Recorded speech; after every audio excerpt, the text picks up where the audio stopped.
오늘 우리 함께 읽고 은혜 나눌 말씀은 고린도 전서 16장 22절입니다. 신약성경 285면에 고린도 전서 16장 22절 말씀입니다.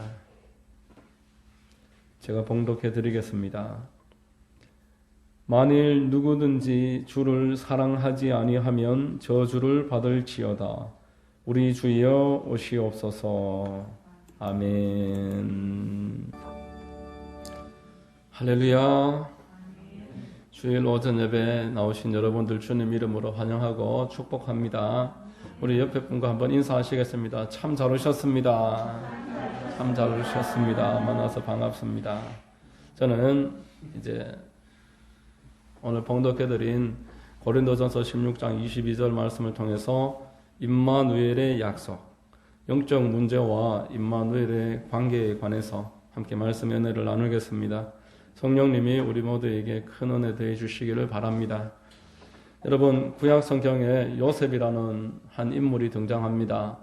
요셉을 영적으로만 해석할 것이 아니라 인간적으로 한번 생각해 본 적이 있었습니다. 아버지에게서 떨어져서 심부름 갔다가 형들이 이 요셉을 죽이려고 웅덩이에 던졌는데 또 한 사람의 마음이 바뀌어서 팔아버리기로 했습니다. 그래서 먼 이국 땅으로 팔려갔습니다. 그래도 아버지를 만나겠다는 소망이 있었기 때문에 그곳에서 성실하게 일을 했는데 유혹을 받고 모함을 받아서 이제 더 처참하게 감옥으로 떨어지게 됐습니다. 감옥에서도 착실하게 잘 지냈지만 소망이 하나하나 생길 때마다 다 꺾여졌습니다. 술 맡은 관원장이라고 함께 옥에 있었던 사람이 꿈을 꾸었는데 꿈을 잘 해석해주고 나가게 되면은 자기를 기억해주기로 약속을 든든하게 했었는데도 자기를 잊어버리고 그 소망이 다시 한번 꺾여졌습니다. 나중에 하나님이 그를 건지시는 것 또한 우리가 알고 있지만 그 인간적인 면만을 봤을 때는 참 사람은 믿을 대상이 못 되는구나. 요셉을 보면서 그런 생각을 해본 적이 있습니다. 사람에게 계속 실망하고 배신당하고 사람과 함께 잘해보려고 하지만 통하지 않더라라는 것입니다. 요셉이 아버지에게 떨어짐으로 그 오랜 시간 동안 배신과 유혹과 모함과 혹독한 노동 그 가운데서 살았는데 하나님께서는 성경 전체를 통해서 우리에게 알려주시고자 하시는 바가 있습니다. 사람이 요셉이 아버지에게서 떠나서 고통당했던 것처럼 사람이 하나님에게서부터 떨어지면은 거기에서부터 고통이 시작된다는 겁니다. 예레미야서 2장 19절에 내 악이 너를 징계하였고 내 반역이 너를 책망할 것이라. 그런즉 내 하나님 야훼를 버림과 내 속에 나를 경외함이 없는 것이 악이요 고통인 줄 알라. 주 만군의 야훼의 말씀이니라. 성경 전체가 이것을 이야기합니다. 시작에서부터 계시록에 이르기까지 이것만 이야기하는 것입니다. 하나님을 가까이 함이 복이라 하셨습니다. 그리고 하나님에게서부터 떨어지면 고통입니다. 시편 73편 28절에 하나님께 가까이 함이 내게 복이라. 내가 주 야훼를 나의 피난처로 삼아 주의 모든 행적을 전파하리이다. 이것이 성경의 일관적인 메시지입니다. 하나님께 가까이 있으면은 태양 옆에서 따뜻함을 누리는 것처럼 하나님에게서부터 멀어지면은 이제 추워지고 고통스러워진다는 것입니다. 그래서 하나님은 사람에게 우리와 함께 계시겠다. 우리와 함께 있겠다. 우리가 하나님께 갈 수 없으니까 하나님이 우리에게 오시겠다. 이렇게 말씀하셨습니다. 하나님이 우리에게 오신다는 것이 복음의 첫 번째 언약입니다. 임마누엘이라고 하는 말입니다. 하나님이 우리와 함께 계신다. 여러분, 성경은 어떤 역사책이 아니고 약속의 책입니다. 하나님이 약속하셨는데 이 약속을 성령으로 말미암아 이제 믿기 시작하면은 그게 믿음입니다. 성경을 믿는 것이 곧 믿음이 되는 것입니다. 구약을 Old Testament라고 해서 오래된 언약, 처음에 먼저 주신 언약이고 신약은 New Testament라고 해서 이제 그 언약이 성취되는 과정입니다. 오실 주님을 예언했기 때문에 주님 오시기를 유대인들이 기다렸고 이제 신약의 교회는 다시 오시겠다 하셨으니 다시 오시는 주님을 기다리는 것입니다. 둘 다 주님을 기다립니다. 그래서 신약의 성도들은 지금은 그렇게 안 하지만 당시에는 마라나타 이렇게 인사했습니다. 주님 이제 곧 오십니다. 우리 할렐루야 이렇게 인사하듯이 당시의 성도들은 마라나타. 오늘 본문에 우리 고린도후서 전서 16장 마지막에 보면은 주님 다시 오십니다. 마라나타 이렇게 인사하고 있는 것입니다. 자, 여러분, 우리 주님이 왜 다시 오셔야 됩니까? 왜 우리에게 오시겠다는 이야기가 구약 신약에 계속 나옵니까? 무슨 일이 있었길래? 하나님이 처음에 창조하실 때 뭔가 부족하게 잘못 만들으셔서 이제 주님이 오셔야지만 그것이 제 기능을 하고 행복할 수 있도록 그렇게 창조하신 것입니까? 그렇지 않습니다. 하나님은 완전한 것을 만드셨습니다. 문제가 없는 것입니다. 눈물도 아픔도 고통도 없는 것, 전혀 하나의 결핍도 없는 것을 만드셨습니다. 창세기 1장 31절에서 2장 2절까지 말씀을 보면은 하나님이 지으신 그 모든 것을 보시니 하나님이 지으신 그 모든 것을 보시니 보시기에 심히 좋았더라. 저녁이 되고 아침이 되니 이는 여섯째 날이라. 천지와 만물이 다 이루어지니라. 하나님이 그가 하시던 일을 일곱째 날에 마치시니 그가 하시던 모든 일을 그치고 일곱째 날에 안식하시니라 라고 말했습니다. 인간이 이제 뭔가를 해야 되는 게 없습니다. 인간은 하나님과 함께 안식하는 것입니다. 하나님이 다 만들어 놓으시고 그것을 정복하고 다스리고 그 가운데서 행복을 누리고 생육하고 번성하는 것이 인간에게 주어진 일입니다. 여러분, 우리가 장차 가게 될 그 영원한 안식처도 이와 똑같습니다. 하나님과 함께 있는 그 자녀들은 고통도 눈물도 결핍도 없습니다. 우리 자녀들이 부모와 함께 안락함을 얻는 것과 동일한 일들이 있습니다. 그러나 지금 우리가 살아가는 세상은 그렇지 않다는 것입니다. 저주가 가득한 세상입니다. 조화롭지 못합니다. 어디에 복이 있다고 해서 찾아가 보지만 거기에 문제가 없는 곳이 없습니다. 미국이 좋다 해서 찾아가 보지만 미국에서 한인들이 가장 많이 극단적인 선택을 하는 그룹이 한인들이라. 한국 사람들. 미국이 코리안 드림이라고 찾아가서 성공하는 사람들이 있는 반면 고통이 많은 곳입니다. 캐나다가 좋다 해서 거기를 찾아가도 또 그렇습니다. 도시가 좋아서 찾아가니 또 그렇고, 그래서 시골로 돌아오자 해서 돌아오니 시골이라고 완전할 수 없습니다. 왜? 하나님과 단절되어 있기 때문에. 요셉이 그랬던 것처럼 아버지에게서부터 단절되니까 형들도 그리고 보디발의 그 집도 감옥도 아무리 애쓰고 힘쓰고 노력해도 안 되더라라는 것을 말하는 것입니다. 여러분, 하나님이 사람에게 완전한 것을 주셨는데 단 하나의 법을 말씀하셨습니다. 이거는 꼭 지켜라. 창세기 2장 17절에 선악을 알게 하는 나무의 열매는 먹지 말라. 내가 먹는 날에 반드시 죽으리라. 반드시 죽으리라. 이것은 지켜야지 이 완전한 복을 누릴 수 있다 라고 했는데 아담이 그 아내와 함께 그것을 그냥 어겨버렸습니다. 법을 어기니까 죄책감이 생길 수밖에 없습니다. 그래서 스스로 하나님을 피했습니다. 3장 8절에 그들이 그날 바람이 불 때 동산에 거니시는 야훼 하나님의 소리를 듣고 아담과 그의 아내가 야훼 하나님의 낯을 피하여 동산나무 사이에 숨은지라 라고 말합니다. 죄를 짓고 스스로 피하니 이제 거기에서부터 징계가 시작됩니다. 3장 17절에 아담에게 이르시되 내가 내 아내의 말을 듣고 내가 내게 먹지 말라 한 나무의 열매를 먹었은즉 땅은 너로 말미암아 저주를 받고 너는 내 평생에 수고하여야 그 소산을 먹으리라. 이제 저주라는 말이 첫 등장하는 것입니다. 인간의 힘으로 해결할 수 없는 것을 저주라고 합니다. 생육하고 번성하고 정복하고 다스리고 할 일이 많았지만 그러나 순리대로 다 착착 해결되기 때문에 기쁨이 있고 보람도 있고 만족이 있고 전혀 힘드는 일이 없었습니다. 그런데 이제 내가 할 수 없는 일들이 계속 생겨나니까 보람도 없고 기쁨도 없고 스트레스가 계속 쌓이는 것입니다. 창세기 3장 23절 5절에 야훼 하나님이 에덴 동산에서 그를 내보내요 그의 근원이 된 땅을 갈게 하시니라. 이같이 하나님이 그 사람을 쫓아내시고 에덴 동산 동쪽의 그룹들과 이 그룹이라는 것이 천사입니다. 두루 도는 불칼을 두어 생명나무의 길을 지키게 하시니라. 영적 존재가 하나님께로 가는 길을 가로막고 있습니다. 여러분, 여기 내보낸다, 쫓아낸다. 이것이 곧 집에서 쫓겨난 어린아이 신세가 된 것을 이야기하는 겁니다. 부모와의 단절된 어린아이가 누가 그를 그만큼 사랑해 주겠습니까? 누가 그를 그만큼 보호해 주겠습니까? 그와 똑같은 일이 벌어지는 것입니다. 이제 자유롭게 하나님을 떠났지만 거기에 자유가 없었습니다. 또 다른 주인이 등장하는데 거짓의 주인, 착취하기 위한, 참소하기 위한 주인이 등장합니다. 예수께서 이 땅에 오셔서 바리새인들과 언쟁을 하실 때 이렇게 이야기하셨습니다. 요한복음 8장 44절에 너희는 너희 아비 마귀에게서 났으니 너희 아비의 욕심대로 너희도 행하고자 하느니라.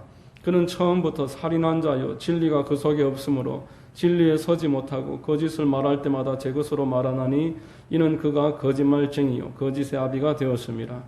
하나님을 떠나서 자유로울 줄 알았는데 이 마귀가 그들의 주인이 되었습니다. 마귀에게서 났다 이렇게 말하는 것입니다. 여러분, 사람이 하나님에게서 스스로 단절되어도 그 마음에 그 빈자리가 있습니다. 부모를 그리워하는 아이처럼 열심히 일을 하고 맛있는 것을 먹고 친구들하고 어울리면서 살아도 부모의 빈자리가 마음에 계속 남는 것입니다. 그래서 끊임없이 사람들이 우상 숭배를 합니다. 끊임없이 종교를 만들고 있습니다. 여러분, 어느 나라 어느 문화를 보십시오. 사람이 있는 모든 문화에 귀신이 등장합니다. 어린아이를 위한 이야기를 한번 들어보십시오. 귀신이 얼마나 많이 나오는지 모릅니다. 산에 가면 산신령이 나타나고 바다에 가면 용왕이 나타나고 어디 가든 화장실에 가도 귀신이 있고 귀신 없는 이야기가 없습니다. 신문만 여러분 펼쳐보십시오. 79년생, 91년생 몇 월 달에 태어난 사람들은 이번 달에 조심하라. 그게 사주 보는 거 아닙니까? 신문만 펼쳐봐도 운세를 봐주고 그 운세 때문에 사람들이 위축되고 그 운세 때문에 힘을 얻어서 이를 벌려보기도 하고 여러분 얼마나 태풍 앞에 촛불처럼 미약하고 연약한 존재가 사람인 줄 모르는 것입니다. 여러분 하나님을 떠나서 저주가 임했다고 시작을 하고 있습니다. 하나님을 떠나서 저주가 크게 세 가지인데 그 중에 첫 번째가 영적 문제입니다. 영적 문제가 우리 모두에게 다 있습니다. 에베소서 2장의 1절로 7절의 영적 문제를 구체적으로 말합니다. 그는 허물과 죄로 죽었던 너희를 살리셨도다. 그때 너희는 그 가운데서 행하여 이 세상 풍조를 따르고 공중의 권세 잡은 자를 따랐으니 곧 지금 불순종의 아들들 가운데서 역사하는 영이라. 전에는 우리도 다 그 가운데서 우리 육체의 욕심을 따라 지내며 육체와 마음에 원하는 것을 하여 다른 이들과 같이 본질상 진노의 자녀이었더니 긍휼이 풍성하신 하나님이 우리를 사랑하신 그 큰 사랑을 인하여 허물로 죽은 우리를 그리스도와 함께 살리셨고 너희는 은혜로 구원을 받은 것이라. 또 함께 일으키사 그리스도 예수 안에서 함께 하늘에 앉히시니 이는 그리스도 예수 안에서 우리에게 자비하심으로써 그 은혜의 지극히 풍성함을 오는 여러 세대에 나타내려 하심이라 라고 말했습니다. 여러분, 사람들이 하나님에게서 떠나면은 공중 권세 잡고 있는 마귀가 바로 낚아채버립니다. 귀신이 결코 그들을 아름답게 행복하게 만들어주지 않습니다. 귀신은 더럽고 악한 존재들입니다. 도둑질하고 죽이고 망하게 하기 위한 목적뿐이라고 했습니다. 성경에서 60번 이상 이 귀신을 더럽다, 악하다 이렇게 표현했습니다. 누가복음 4장 33절에 회당에 더러운 귀신 들린 사람이 있어 크게 소리질러 이르되 누가복음 11장 24절에 더러운 귀신이 사람에게서 나갔을 때에 물 없는 곳으로 다니며 쉬기를 구하되 얻지 못하고 이에 이르되 내가 나온 내 집으로 돌아가리라. 더러운 짓을 하게 만드는 더러운 귀신입니다. 그리고 악하다 했습니다. 에베소서 6장 12절에 우리의 씨름은 혈과 육을 상대하는 것이 아니요 통치자들과 권세들과 이 어둠의 세상 주관자들과 하늘에 있는 악의 영들을 상대함이라 라는 것입니다. 악한 짓을 하고 더러운 짓을 하는데 이 악하다는 말의 원어는 참소한다라는 뜻입니다. 헐뜯는다라는 뜻입니다. 이 악한 존재는 계속 헐뜯습니다. 하나님을 헐뜯습니다. 하나님이 너희들이 하나님처럼 되지 못하게 하려고 선악과 먹지 말라고 하는 거 아니냐? 따먹어라. 하나님을 헐떴습니다. 사람도 헐뜯었습니다. 욥이 괜히 하나님한테 잘하겠습니까? 하나님이 축복하시니까 그렇지 한번 다 빼앗아 보십시오. 그러면은 뒤도 안 돌아보고 떠날 것입니다. 헐뜯습니다. 여러분 계속 참소합니다. 그들은 도둑입니다. 우리의 모든 것을 빼앗습니다. 죽이고 망하게 하는 것입니다. 여러분 저기 상검에 하검, 중검, 상검이 있는데 그 슈퍼 하나 없는 그 새 동네에 꼭대기에 가면 무당집이 있습니다. 제가 그 무당집에 전도하러 들어갔는데 무당 할머니 한 분이 한 1원 더 넘으신 분이 앉아 계십니다. 그래서 제가 전도를 했습니다.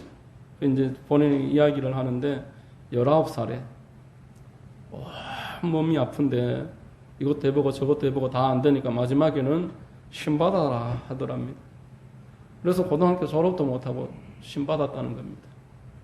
그래서 지금 50년이 넘도록 무당 일을 하고 있는데 무당 그 섬기는 귀신 평생 따라다녔는데 하나도 남는 게 없더라 이렇게 이야기합니다. 돈도 많이 들어오는데 계속 나오는 만큼 없어지고 남는 게 하나도 없다. 그리고 가족도 하나도 남지 않는다. 건강도 지금 다 잃어버리고 아무것도 없다. 본인이 그렇게 이야기합니다. 저기 제가 오늘 여름에 어떤 책을 한 권을 읽었습니다. 캐나다의 토론토 순복음교회 김석재 목사님 간증인데요.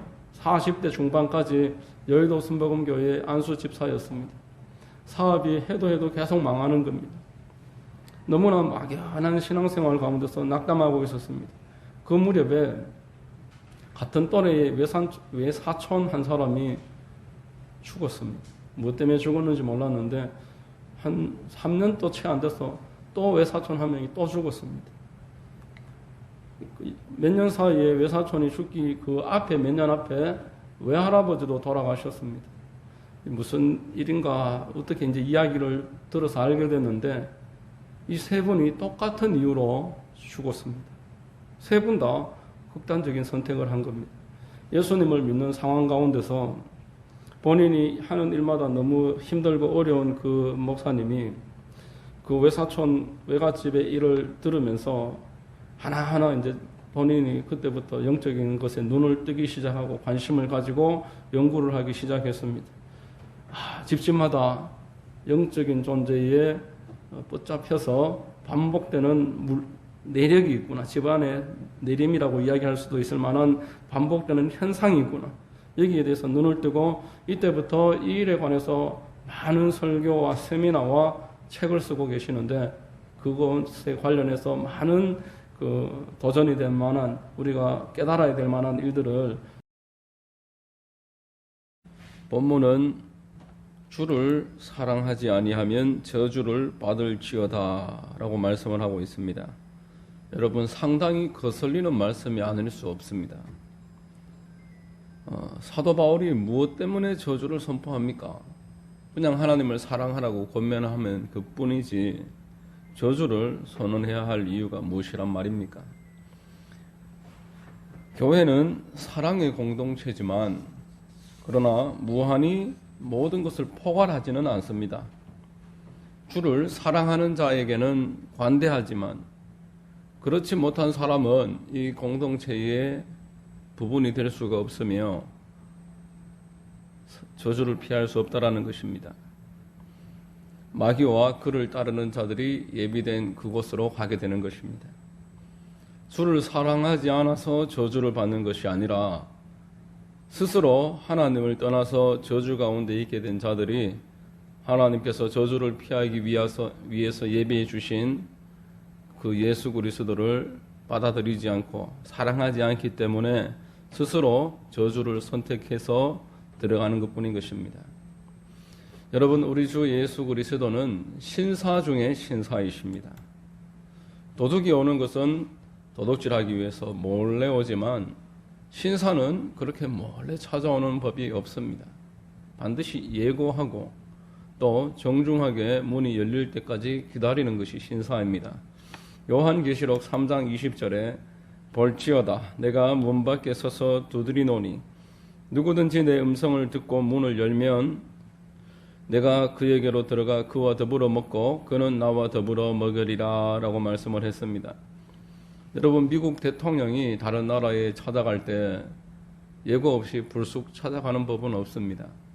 중국 국가 주석이 다른 나라에 몰래 가는 경우도 없을 것입니다. 이처럼 하나님께서는 이 땅의 사람들에게 말씀하십니다. 내가 너희에게 가리라. 내가 갈 것인데 기다리라. 이것이 복음의 첫 번째 임마누엘의 복음인 것입니다. 내가 가서 너희들을 저주에서 건지리라. 그래서 주님이 오실 그 길이 기록되고 보여지는 것이 이스라엘의 역사입니다. 창세기 12장에서 아브라함을 택하셔서 이스라엘 민족이 드러나게 되고 또 그 민족 가운데서 다윗의 자손, 그 씨앗이 길이 선명하게 드러나기 시작합니다. 구체적으로 이사야서 7장 14절에 보면은 그러므로 주께서 친히 징조를 너희에게 주실 것이라. 보라, 처녀가 잉태하여 아들을 낳을 것이요 그의 이름을 임마누엘이라 하리라 라고 말했습니다. 이스라엘이 그 주님 오시는 나라가 되는데 그 가운데 12지파 중에 중간에 유다지파 다윗의 자손으로 오시겠다.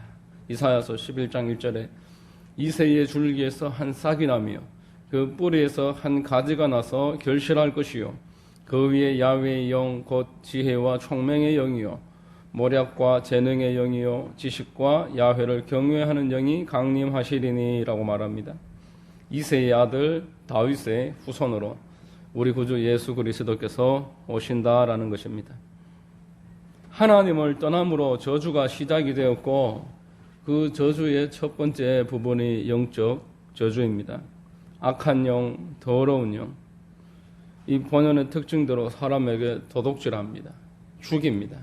망하게 하는 것이 목적이고 그 외에 다른 목적은 없습니다. 이것을 돈으로도 지식으로도 인맥으로도 어떤 인간의 방법으로도 해결할 수가 없기 때문에 저주인 것입니다. 이 저주에서 우리를 구원하시기 위해서 예수께서 이 땅에 오신 줄로 믿습니다. 약속하신 그대로 2000년 전에 예수 그리스도께서 이 땅에 오셨습니다. 인간의 몸을 입고 오셔서 요한복음 1장에 세상 죄를 지고 가는 하나님의 어린 양이다라고 말씀했습니다. 그리고 요한 3서 8절에 마귀의 일을 멸하려고 오셨다라고 말씀을 하셨습니다.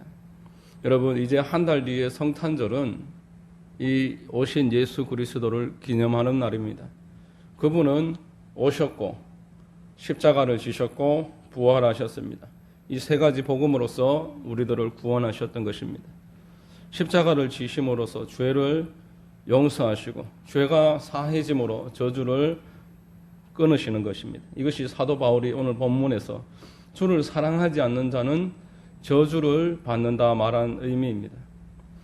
우리 주님을 진심을 다해 영접을 하고 이 주님을 전심으로 사랑하는 사람은 저주를 받지 않습니다. 오히려 요한 3서 2절에서 말씀하시듯이 사랑하는 자여 내 영혼이 잘됨 같이 내가 범사에 잘되고 강건하기를 간구하노라 라고 말했습니다.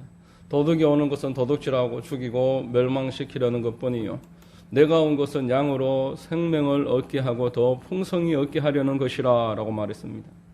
그러므로 여러분, 이번 주로부터 연말까지 성탄절이 오는 그때까지 이 한 달간을 임마누엘을 묵상하는 기간으로 삼으시기를 바랍니다. 나와 우리 모두의 죄를 위해서, 그래서 저주에서 해방해 주시기 위해서 하나님이 이 땅에 보내주신 독생자 예수 그리스도, 인간의 몸을 입고 오셔서 우리의 모든 죄와 허물을 짊어지시고 십자가에서 죽어주신 우리의 구원자, 이분을 깊이 묵상하시고 깨달으시기 바랍니다. 깨달아야 사랑할 수 있습니다. 내가 그분을 사랑하는가 한번 자문해 보시기 바랍니다. 그분을 사랑하는 만큼 우리 살아있는 이 땅 가운데서도 저주가 해방되고 저주가 끊어지는 역사가 있게 될 것입니다. 그러므로 무엇보다 하나님 앞에 내가 주님을 사랑하지 못하고 있다면은 사랑을 달라고, 주님 사랑하는 마음을 부어달라고 간구해야 되는 줄로 믿습니다. 간구하시기 바랍니다. 또 하나, 이 임마누엘의 기쁨을 나만 알고 있는 것은 하나님의 뜻이 아닌 것입니다. 여러분, 불이 났는데 나 혼자 빠져나오고 더 이상 나올 수 있는 길을 사람들에게 알리지 않고 또 다른 사람들이 나올 수 있도록 돕지 않는다면 그 책임을 면치 못할 것입니다. 이번에 이태원 사건의 책임자들이 지금까지도 비난을 당하는 것은 그들이 그 젊은이들을 사지로 밀어넣은 것은 아니지만 만일에 하나라도 그 젊은이 한 사람이라도 구원하고 구출할 수 있는 그런 기회가 있었는데 그것을 무책임하게 방관했다라면 책임을 면치 못하기 때문에 그렇습니다. 그러므로 여러분, 임마누엘의 복음을 전하고 주님이 기뻐하시는 성탄절이 되도록 지금부터 준비하시기 바랍니다. 우리의 저주를 해결하기 위해서 이 땅에 오신 하나님의 아들 독생자 예수 그리스도를 전할 수 있도록 사람을 찾아보고 또 말해보고 데려오시기 바랍니다. 이 복음 듣는 자리로 사람을 인도하는 것, 그것이 전도의 출발입니다. 이것이 성탄절을 위한 하나님의 뜻일 것입니다. 그저 세상 사람들처럼 지금 벌써 제과점이나 주변에 많은 그 영업장에 보면은 성탄절 트리를 만들어 놓고 사람들은 이미 벌써 더 이 일에 발빠르게 준비를 하고 있습니다.